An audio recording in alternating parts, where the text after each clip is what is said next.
पहले फिलिस्तीन के समर्थन में बैग, फिर बांग्लादेशी हिंदुओं के समर्थन में प्रियंका गांधी ने भले ही स्टाइल आइकन की तरह संसद में बड़े स्टाइल से एंट्री ली हो, लेकिन चर्चाएं उनके स्टाइल की नहीं, बात हो रही है उनके कैरी किए हुए बैग्स की। ठंड के मौसम में देश की सियासत गरमाई हुई नजर आ रही है।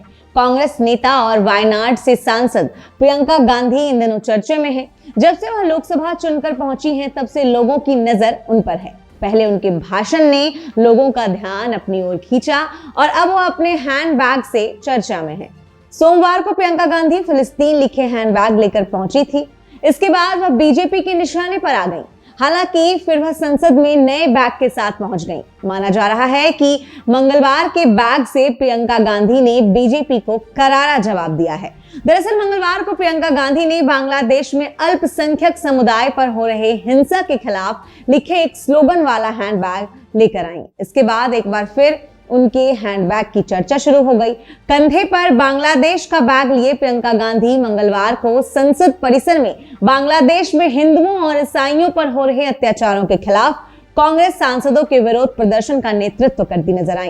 इस बैग को लेकर प्रियंका गांधी पर निशाना साधते हुए मुस्लिम तुष्टीकरण की राजनीति करने का आरोप लगाया गया।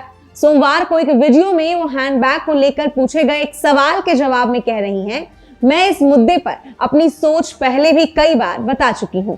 कौन ये तय करेगा कि मुझे अब क्या कपड़े पहनने हैं? ये पितरी सत्ता है कि आप ये तय करें कि औरत क्या कपड़े पहनेगी।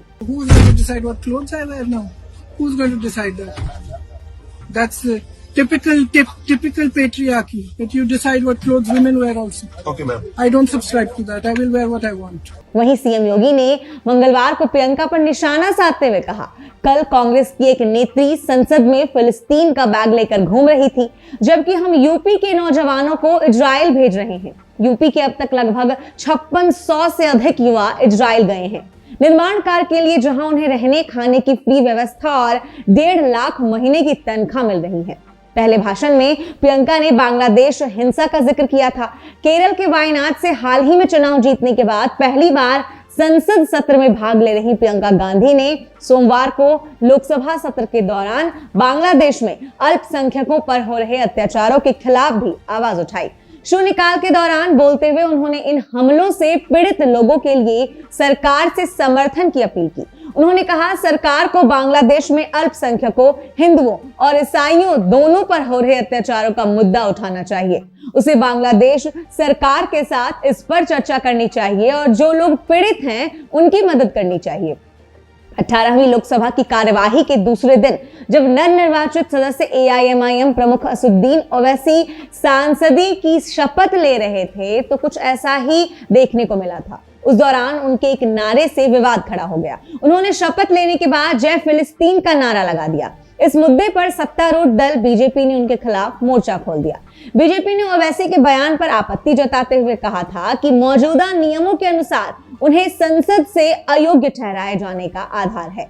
बीजेपी ने अनुच्छेद 102 का हवाला देते हुए कहा कि एआईएमआईएम प्रमुख को उनकी लोकसभा सदस्यता से अयोग्य ठहराया जा सकता है। इससे पहले जब ओवैसी शपथ लेने के लिए पहुंचे तो उनका स्वागत जय श्री राम के नारों से हुआ। बाद में हैदराबाद के सांसद ओवैसी ने संसद के बाहर अपनी टिप्पणी का बचाव करते हुए कहा कि उन्होंने संविधान के किसी प्रावधान का उल्लंघन नहीं किया है। अन्य सदस्य भी अलग अलग बातें कह रहे हैं। मैंने जय भीम, जय तेलंगाना, जय फिलिस्तीन कहा, यह कैसे गलत है? मुझे संविधान का प्रावधान बताइए।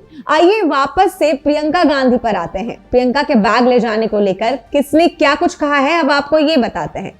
बीजेपी सांसद संबित पात्रा ने इस पर कहा कि गांधी परिवार हमेशा से ही तुष्टीकरण का बैग ढोता रहा है। वहीं बीजेपी सांसद मनोज तिवारी ने कहा कि प्रियंका गांधी के बैग पर फिलिस्तीन लिखा है। आप समझ सकते हैं कि उनका भारत से कोई संबंध नहीं है।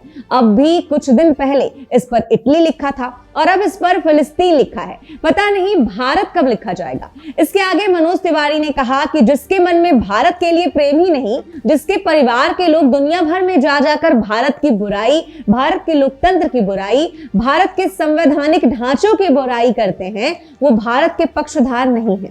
वहीं भाजपा आईटी सेल प्रभारी अमित मालवीय ने प्रियंका गांधी पर हमला करते हुए उन्हें गांधी से भी बड़ी आपदा कहा। अमित मालवीय ने एक्स पर लिखा, जो मानते थे कि प्रियंका वाड्रा लंबे समय से प्रतीक्षित समाधान थी, उन्हें पहले ही इसे अपना लेना चाहिए था। वह राहुल गांधी से भी बड़ी आपदा है जो सोचते हैं कि संसद में फिलिस्तीन के समर्थन में बैग लेकर चलना पितरी सत्ता से लड़ना है या सही है। मुसलमानों को सांप्रदायिक सद्गुणों का पैगाम देना अब पितरी सत्ता के खिलाफ रुख के रूप में सामने आ रहा है। कोई गलती ना करे, कांग्रेस नई मुस्लिम लीग है। यह बैग की सियासत अब भारतीय राजनीति में कौन सा नया मोड़ लेकर आएगी, ये तो वक्त ही बताएगा। इस पर आपको क्या कुछ कहना है हमें कमेंट में जरूर लिखिए और अगर वीडियो पसंद आए तो वीडियो को लाइक जरूर करें। मैं पूजा भारती, नमस्कार।